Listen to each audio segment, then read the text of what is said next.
Good evening, brethren. This is Big Judah coming to you guys from California. Before I begin, I give all praises to the Most High, Yahweh. I want to acknowledge the earthly mother, who is wisdom, who is the Holy Spirit. I also want to acknowledge Yahweh Shai. I pray that the Most High blesses this lesson today and gives more knowledge and understanding of events of the past so we can understand the things that are going on today in order to get a much better understanding of the things soon to come on the earth. As I was reading and studying my Florentine Codex, I was in book 12 talking about the destruction of Tenochtitlan and our lands over here, the mainland. And I came across quite a few things I wanted to share. So I'm going to kind of break it down to a few videos. I don't want to make it super long, but I found some really interesting information. And what I'm learning is that when you read these codexes, you have to have a good understanding of the Bible, as well as the Book of Mormon, as well as some of these other hidden books. And when you bring all that information together, it makes it much more clear what our people were feeling when the Spanish were brought here. When we understand that this land was given to us as part of the covenant with the Most High, and that only people that the Most High led here could come here, it makes it understandable as to why the people here were so terrified and dejected when the Spanish arrived here. We were taught that, the historians try to teach that, well, they knew that these gods were coming, that Quetzalcoatl was going to be coming back. And they looked at them as a god. And that's true to a point. But they also knew that they had made a covenant with the Most High. And he told them, as long as you follow my law, statutes, commandments, and do the things that I tell you to do, that I will keep you separated from the other nations. And that I will keep them away from you. And that you will never see captivity and the land will flourish for you. But they also knew that if they went off and followed other gods, that the Most High would bring the Gentiles across the waters, and he would give our inheritance to them. So when these omens started to show up, they had already knew that they were going off and following other gods and demons. And the Most High, I'm sure, constantly reminded them of their atrocities and the things that they were doing. But our people didn't care. So you just imagine how they felt when they saw those ships rolling onto our shores. Imagine the anguish that they felt when they saw the Spanish set foot on our lands. It wasn't necessarily because they thought these gods were coming. They knew exactly who was coming, and they knew exactly who brought them over here. The Most High's words don't return void. If he warned us and told us that these things were going to happen, and then they began to happen, our people already knew that they had messed up. And not only that, the Spanish knew that if we messed up, they could overrun us and destroy us. They knew how these things worked, that if we followed our power, no one could touch us. But if we messed up and we were not right with the Most High, then the other nations would be able to do whatever it is that they want to us. We'll read that. This is something that was written in the Apocrypha, which makes you can understand why they hid this information. They were not coming to a land that they didn't know about. They were coming to a land they had never been allowed to come to, but they knew that this land existed. This is from the book of Judith. Okay. Let me see if I marked exactly. Judith chapter 6. So this was right here. Let's see here. Judith 6 and 17. Let's see. And whilst they sinned not before their power, they prospered, because the Most High that hateth iniquity was with them. But when they departed from the way which he appointed them, they were destroyed in many battles, very sore, and were led captives into a land that was not theirs. And the temple of their power was cast to the ground, and their cities were taken by the enemies. So skip on down to 20. Now therefore, my Lord and Governor, if there be any error in this people, and they sin against their power, let us consider that this shall be their ruin, and let us go up, and we shall overcome them. But if there be no iniquity in their nation, let my Lord pass by, lest their power defend them, and their God before them, and we become a reproach before all the world. This is a Gentile speaking. This is a Gentile talking about overtaking the land of the Israelites. And they're telling you right here, hold on, if they follow their power, there's nothing that we can do to them. But if they mess up and they don't do the things that the Most High tells them to do, we can take them. So now, go back into the Europeans that are on the other side of the ocean, who know that as long as we're with our power, there's no way that they can be brought over to this land. So just the fact that the Most High sent the Spirit and led Columbus over here, and he came over to these lands, and then he went back over there and was able to tell the rest of the European nation, all the Gentiles, where we were, and we was able to report what the land was like and what the people were like. That there was their go sign that, yeah, my people messed up, and now I'm giving them over to you, and I'm giving their inheritance over to you. How do we know that they knew about this? Columbus used the book of Esdras to find our people. So you know that they have all these books, and they already knew this. So this was nothing new. So these are the things that have been hidden from the people. They thought, oh, they just came over here and discovered a brand new land. No, they were brought here because we messed up. And that was all part of the covenant. Now we have more of the information. I mean, if you look over here, I just did a video on this. I was kind of looking up at the top here. And Nephi says, wherefore I, Lehi, prophesy according to the workings of the Spirit which is in me, that there shall none come into this land, save they shall be brought by the hand of the Most High. So when the Spanish showed up, our people already knew it was over for them. You got to understand, there were millions of us, possibly billions. We can't go off the numbers that they tell us. They're always minimizing the death and destruction that they brought. Just think of us being over here for hundreds or thousands of years without anyone else being around us. You know how us Hebrews love to make babies. We love to procreate, right? So you know there was a whole lot of us over here. No Gentiles to come over here and and mess things up, pollute the land. We had Eden here, perfection.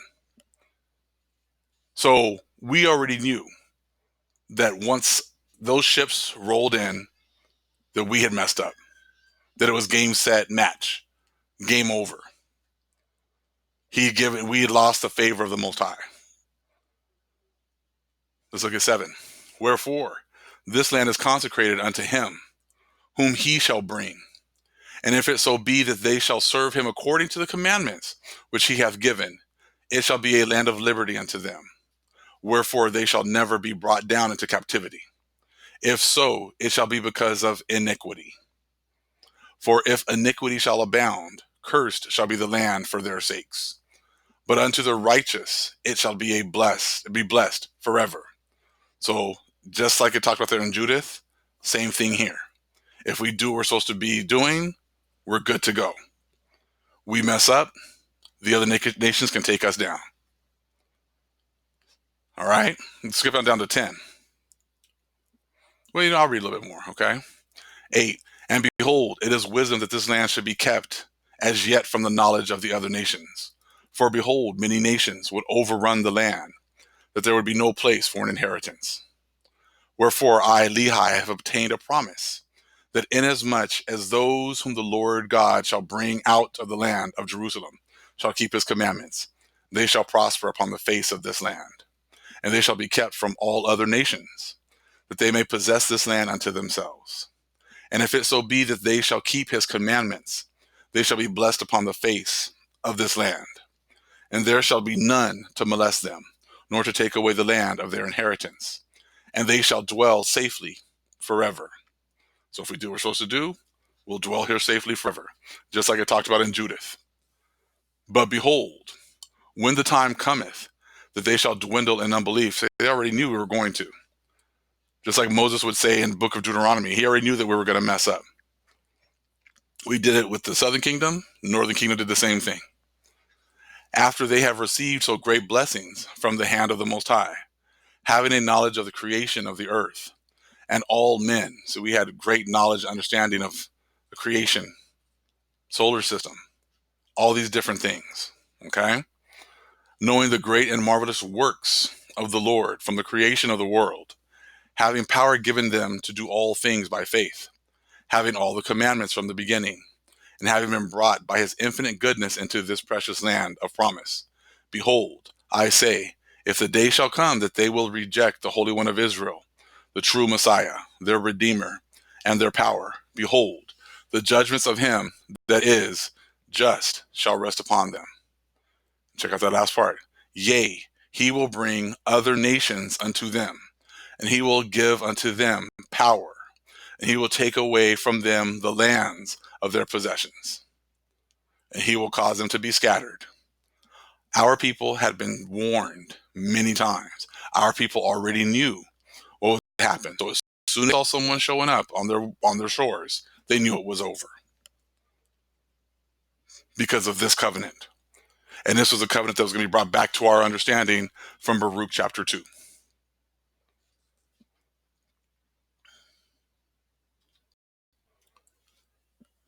We'll continue a little bit more. Yea, he will bring other nations unto them, and he will give unto them power, and he will take away from them the lands of their possessions, and he will cause them to be scattered and smitten. Okay? So he already said this is what was going to happen. Now, with that understanding about as soon as they show up, how we should feel dejected, our people are going to feel. Now, when you read the Florentine Codex, book 12, I'm going to show you guys a couple of sections. You're going to see why they were how they reacted when news came of the Spaniards coming to their lands. This is from the Florentine Codex.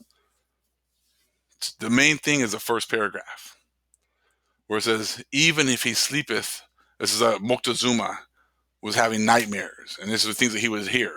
Even if he sleepeth, tell him, they whom thou hast sent into the midst of the water have come.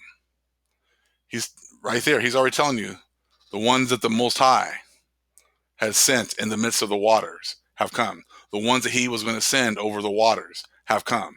These people already knew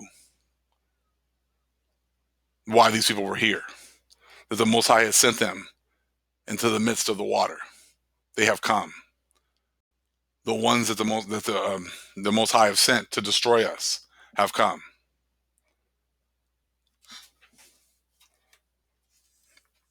I thought that was actually very powerful. They whom thou hast sent into the midst of the water have come.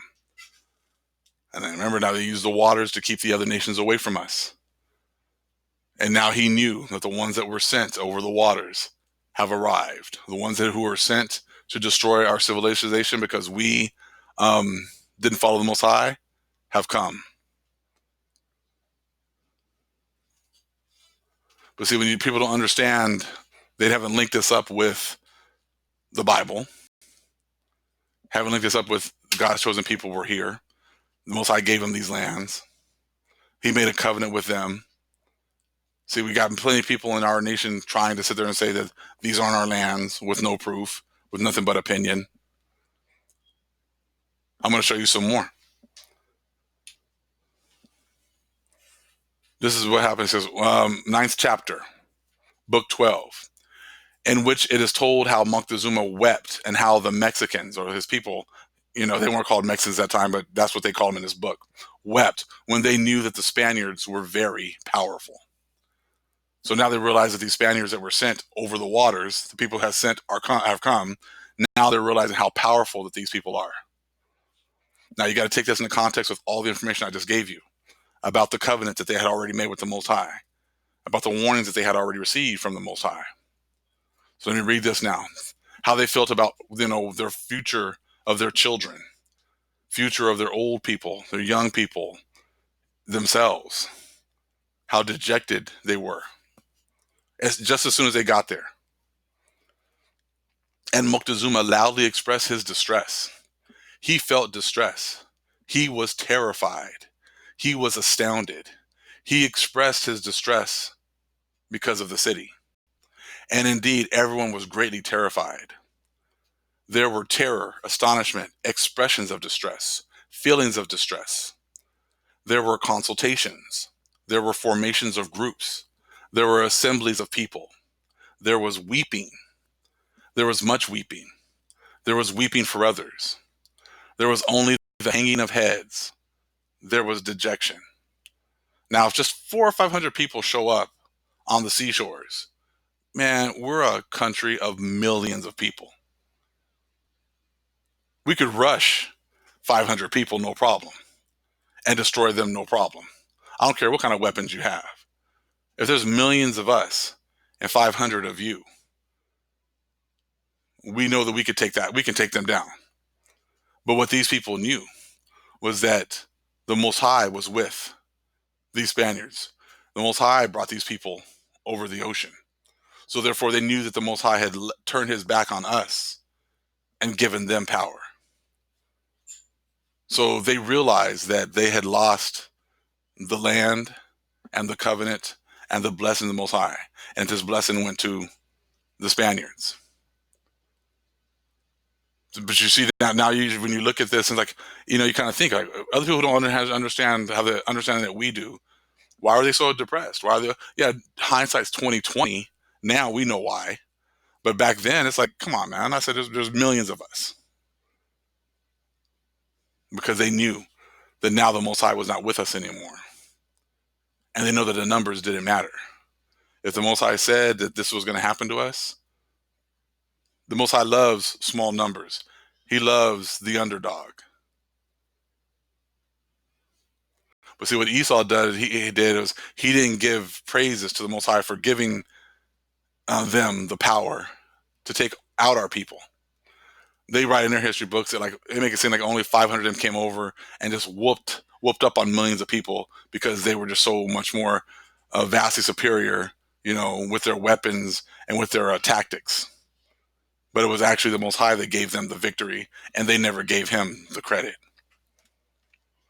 Like I said, the Most High is not going to share his glory with anyone. That's why I glorify him with everything that happens and everything that I do. It's all him. Let me continue. There was only hanging of heads. There was dejection. There were tearful greetings. There were tearful greetings given others. There was the encouragement of others. There was mutual encouragement. There was the smoothing of the hair. The hair of small boys was smoothed. Their father said, Alas, O my beloved sons, how can what is about to come to pass have befallen you? And their mother said, My beloved sons, how will you marvel at what is about to befall you? Our people already knew. They were looking at their kids and they were like, damn, I just, how are you going to take what's about to happen to you? They're looking at their kids, realizing they had no more future, that they were about to be destroyed. Let me continue. And it was told, declared, shown, announced, made known to Moctezuma. It was fixed in his heart that a woman from among us, a people here, brought them here. She interpreted for them. Her name was Marina. Her home was Teticpac. There on the coast, they had first come to take her. And then at that time, this began, that no more was there the placing of themselves at the Spaniards' feet. The emissaries, those who had interceded for them, for everything, everywhere, that they might need, just went turning their backs. And at this same time, the Spaniards came inquiring about Moctezuma. Okay, main thing was that how the people, when they realized these Spaniards showed up and that they were powerful, and how dejected and how they began to mourn. They weren't mourning because of the 500 Spaniards that showed up and their weapons. They were mourning and dejected because they realized the Most High had turned his back on our people because of our idol worship. And now, these hundreds of years later, the Most High is awakening us to this truth.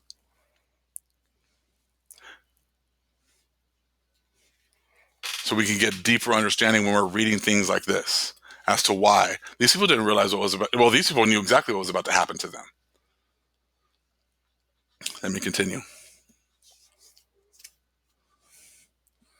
Let me see here. All right, this is when they actually had one of their first meetings with the Spaniards, even something before even what the history books talk about. It says, but they said to him, no, we shall only go hastening on. They were rushing back after they had the first encounter with the Spaniards. They were rushing back to Moctezuma to give him their report. Okay, so we shall warn the Lord, the ruler Moctezuma. We shall tell him what we have seen, which is very terrifying, of which the like hath never been seen. Wilt thou perchance already be the first to hear it? Then speedily they set forth to go quickly to reach Mexico. It was deep night when they came to reach it. They entered it quite by night. And while this was happening, Moctezuma enjoyed no sleep, no food. He'd already been having dreams. He'd already been hearing whispers.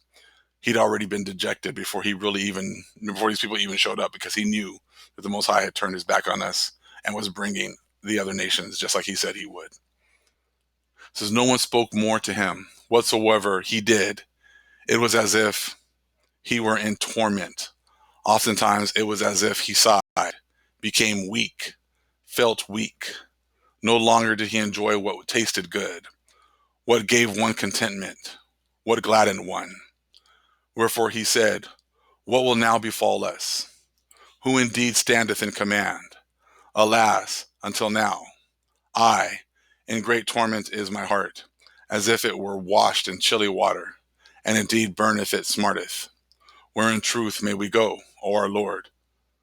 They were talking about running away, and they're like, there's nowhere we can run. There's no place we can go.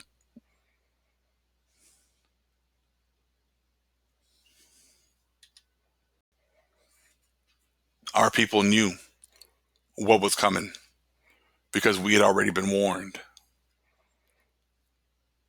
The Most High is now raising up a few of us to tell you other nations what's coming to you, and giving some of you the opportunity to turn away from your idol worship and your demon worship and be called to follow the Most High. That's why so many people are going to be taken by surprise when this the Father cracks the skies open and starts to really make things known right in front of their faces. When you understand the covenants and the covenant that we made with the Father and how we messed up and we just saw the other nations showing up, we were dejected and had lost all hope. The vast majority of the world doesn't want to take that really strong look as to what is really going on. The Most High has already given them their signs and omens that their time is up and that he's about to turn his face back to his people and restore the covenant and restore the years that were taken from us. I'm going to be bringing a lot more information. I have a lot more that the Most High is showing me. Brother Elder Ayul did a video, I want to say yesterday, talking about these gamma rays being shot to the earth. And like I said, it makes a lot of sense as far as these lights being shown or on the earth, sent to us, possibly to give us more knowledge, understanding. I had read book 12 before, most of it, and I understood some of it, but nothing like I understood the last couple of days that I've been able to read it. It's like these things are now jumping off the page because we understand our covenant and we understand how we messed it up. And now we can see the reactions of the people because of the covenant that we had, that we broke. The vast majority of the world will not understand that. That's why I feel like this light that is being shot to this planet is awakening many of us to deeper understanding, to make connections. The whole, how you're supposed to read the scriptures, here a little, there a little, precept upon precept. It was never about just one book. It was about all of our records being brought together. Northern Kingdom, Southern Kingdom brought together to give complete and much more deep understanding. All praises to the Most High, Yahweh. Acknowledgement to the earthly mother, who is wisdom, who is the Holy Spirit. Acknowledgement to Yahweh Shai. Shalom.